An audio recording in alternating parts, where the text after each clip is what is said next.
Hello and welcome back. My name is Anna and I'm the owner and the maker behind Roma and Tina. Today's season is fully upon us, and so today I'm going to be showing you how to make these beautiful and fun crochet and beaded earrings. I was originally going to make these with just the green and the red, and then last minute I decided to add the beads because I add beads to anything that I can add them to. I also have these available for sale up on my shop if you want to just purchase a pair for yourself or for a gift. No obligation, but that information is down in the description box below. But I know that many of you are crocheters and beaders and very talented individuals, so if you would like to make a pair for yourself, then this video is for you. Here's what you'll need to get started. You're going to need your crochet hook. I'm using a size 4 or a 1.25 millimeter hook.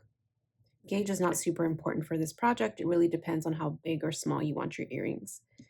Then you're going to need 2 jump rings and 2 earring findings. Next, a big eye beading needle or some sort of dental floss or something to help you string your beads along. A tapestry needle, scissors, jewelry pliers, size 8 gold glass seed beads, and 2 different colors of yarn.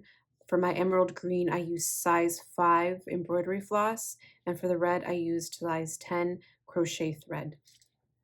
First things first, let's string our beads onto our color B, which is your secondary color, which for this project is the red. So that's why we need our big eye needle. I already have some pre-strung on here, but let me show you how we're going to do that.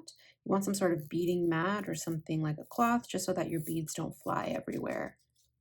You just lay them on, and then you're going to thread your big eye needle with your crochet thread. You see how easy it is. You just open it up, and then you insert the crochet thread, and then you just pick up your beads. And once you pick them up, you just slide them right on down. So for this project, you need a total of 24 beads because each earring has 12. So for a total of 24 beads, that's what you want to string on. So go ahead and string on 24 beads and then set that aside as we're going to do the center part first. First, let's start with a magic ring. Alternatively, you could also start with chaining 4 and joining with the slip stitch. So we're going to do a magic ring. You could also start with an adjustable loop if you prefer. So we're going to chain 3, and I had already chained 1 to lock my magic ring. So then that chain 3 counts as our first half double crochet. And first, let me show you what our first round looks like. Our first round is 4 half double crochet puff stitches into our ring. So I'm going to do the first one to show you what that looks like. And remember again that chain 3 counts as our first half double. So we're going to do 3 puff stitches. So yarn over, insert your hook into the ring, pull up a loop, yarn over again, insert your hook into the ring, pull up a loop, and then yarn over one last time, insert your hook into the ring and pull up a loop. And then we're going to yarn over and pull through all of our loops on our hook. And that's our first puff stitch. So then we're going to chain 4, and then we're going to do our second half double crochet puff stitch. So once again, yarn over, insert your hook, pull up a loop, yarn over, into the ring, pull up a loop, yarn over, into the ring, pull up a loop, and yarn over, pull up a loop for final time. So you notice this time we did 4 because we didn't have that beginning chain 3. So we're going to do 2 more, chain 4, and then we're going to join the round. So I'll meet you there.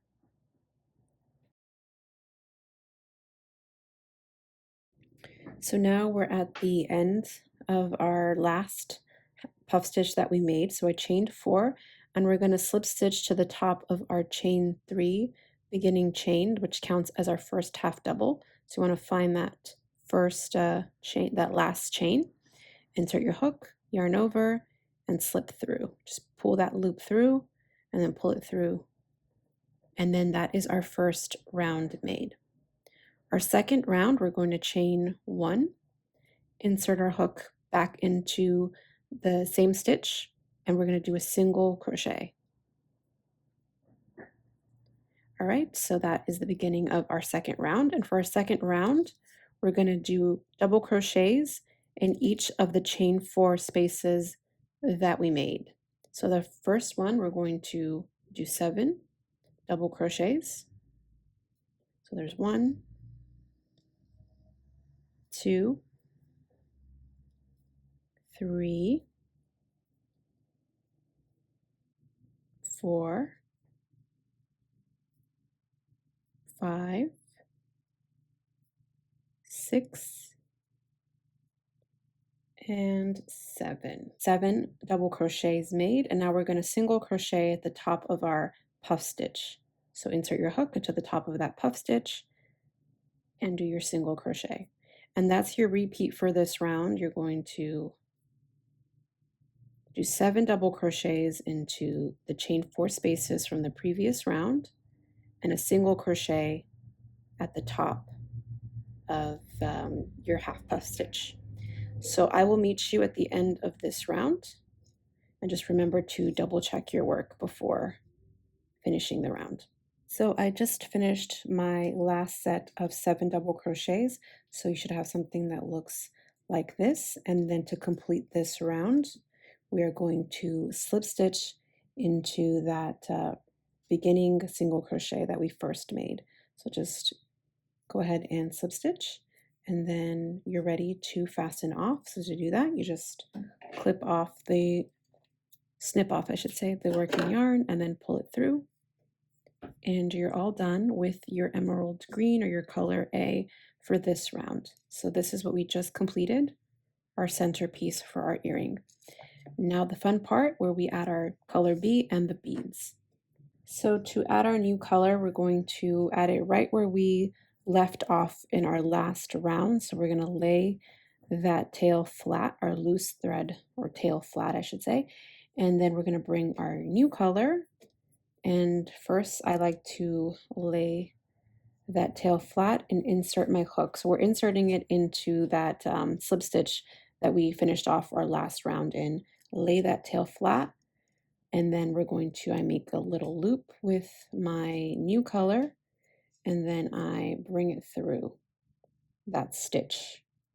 I bring it through the stitch, pull it up, there you go, and then I do a chain stitch to anchor the new color in. All right, and now I just pull lightly, gently on the tails in the back. So let me walk you through this round.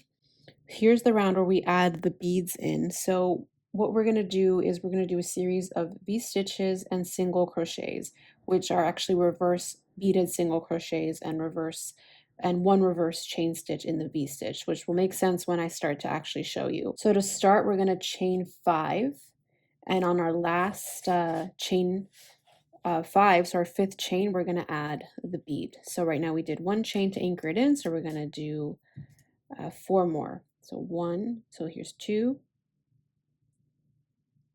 3, 4. And then here's our 5th one, and this is when we're going to bring our bead down. Because technically it's 5 stitches, 5 chains, but our bead, our 5th one is our beaded, or where we add the bead.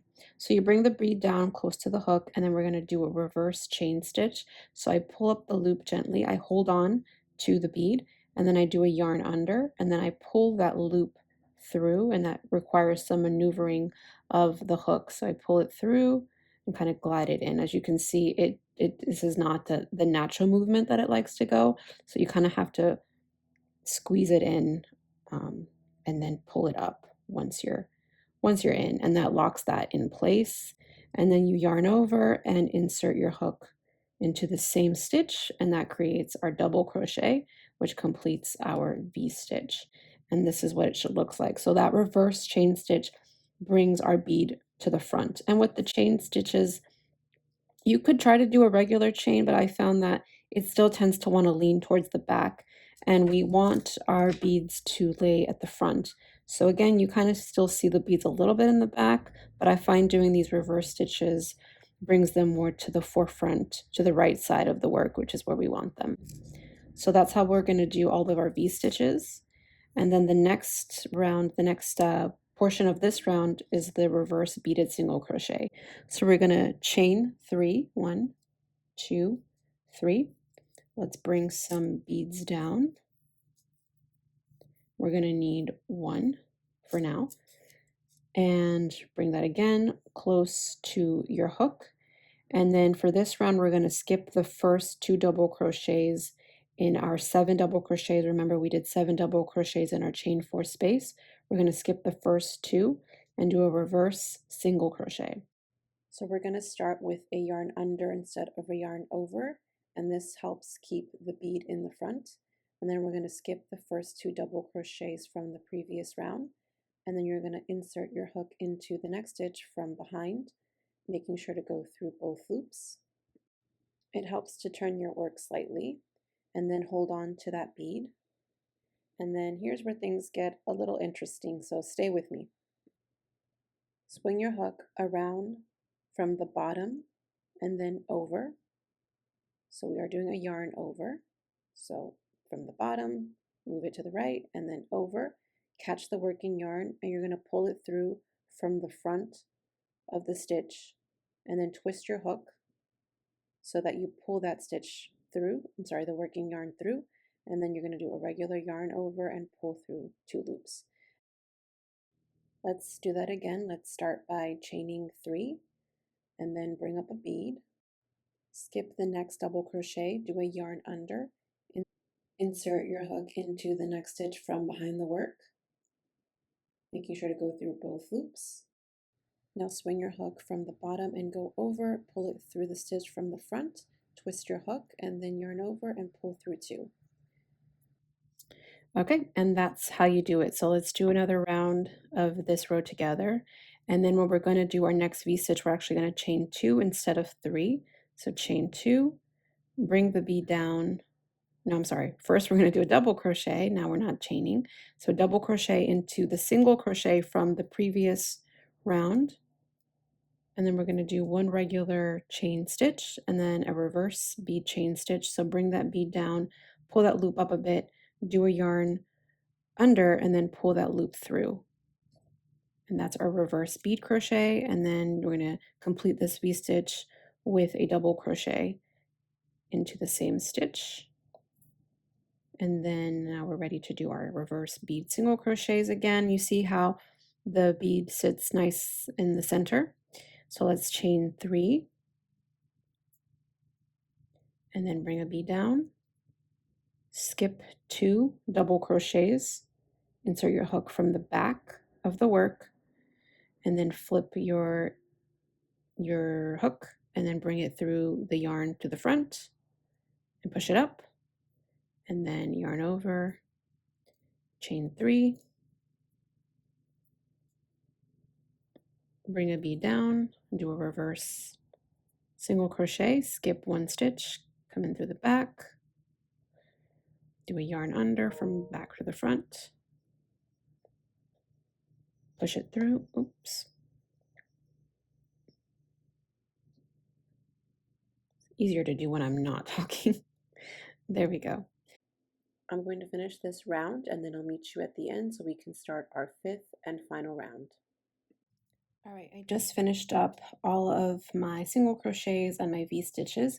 So to join this round, you do your chain 2 and you insert your hook. We're going to do a slip stitch to the chain 3 from the beginning of the round when we did our chain 5. We're going to insert it into the 3rd chain and we do a slip stitch, and that completes our 4th row. You should have 12 beads all around in your reverse single crochets and your V-stitches. So to do our 5th and final row, we're going to chain 1, and then we're going to do a single crochet right back into that same space, that same stitch. So insert your hook right back underneath and do a single crochet. Now this row, let me show you what it looks like. We have our puff stitches and single crochets. So we're going to be doing 4 half double puff stitches into our chain 3 spaces from our previous round, not all of them, I'll show you that in just a second, and single crochets. So let's do that.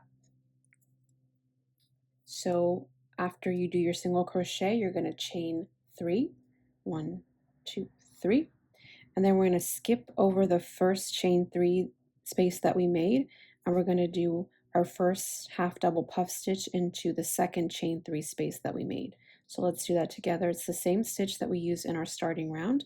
So yarn over, you do that again.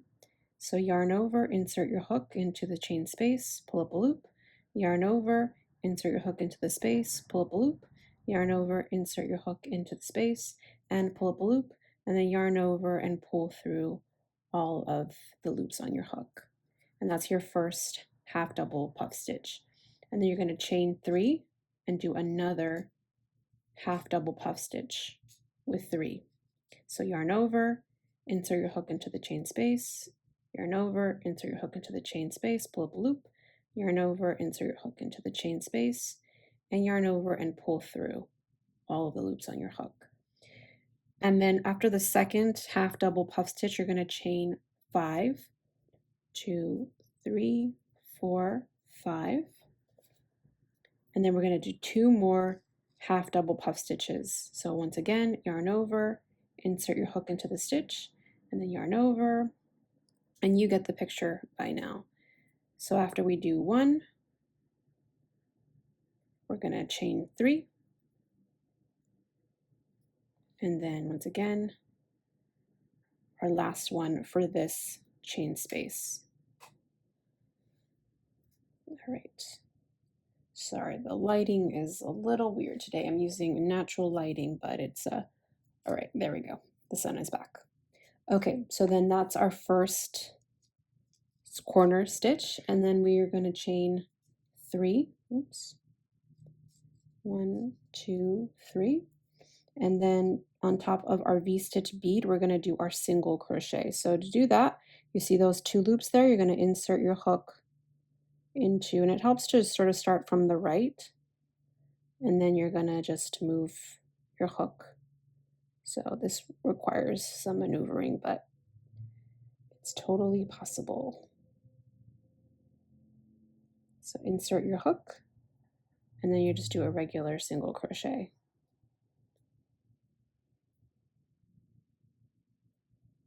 There we go. And then you just repeat this all the way around. All right, so now I just did all of my stitches around. So to finish this round off, I chained 3, and I'm going to slip stitch into that beginning single crochet that we made, which is right here. Oops, where was I? I was off somewhere.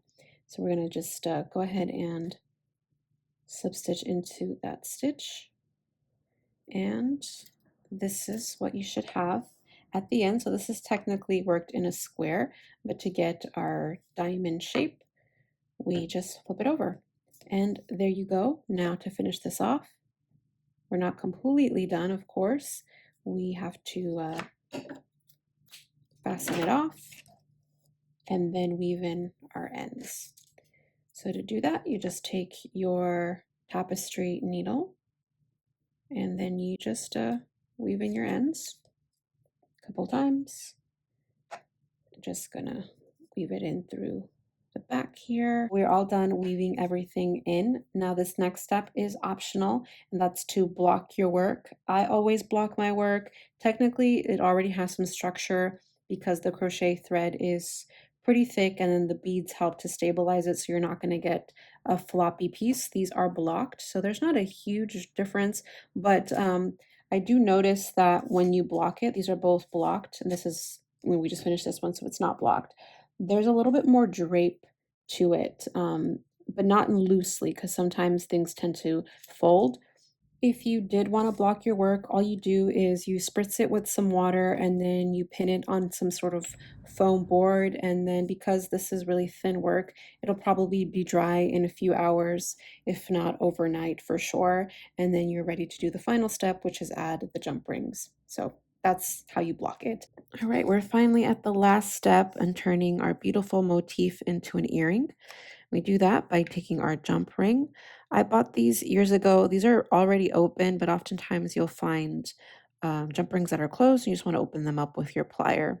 So you can choose any chain 5 space from the last round, insert your jump ring, and then take your earring finding and insert that, and then make sure it's nicely in there at the bottom, and then you're going to take your pliers, and our pliers are going to help to close up this circle. So, I mean this ring. So I just grab onto the right side and then I keep the left side stable. And then we want our jump ring to touch. We don't want them to overlap. We don't want them to cross over. We just want to bring them over to the center. So I start first with the right side. Sometimes you get it on the first try. Sometimes it requires a little maneuvering, but that's what we're aiming for. We're aiming to have our rings touch at the center there. There you go. That is the last step. And then you'll just want to repeat it, of course, to make your second pair. You go. Now you have a beautiful pair of earrings to rock this holiday season. If you do make these, please tag me. I would love to see the way that you make them, if you customize them. All my information is down in the description box below. All right, now I'm off to find a holiday party so I can rock these lovelies. Thank you so much for watching. Any comments, feedback, questions, please feel free to leave them in the comments down below. Thank you so much, and I'll see you next time.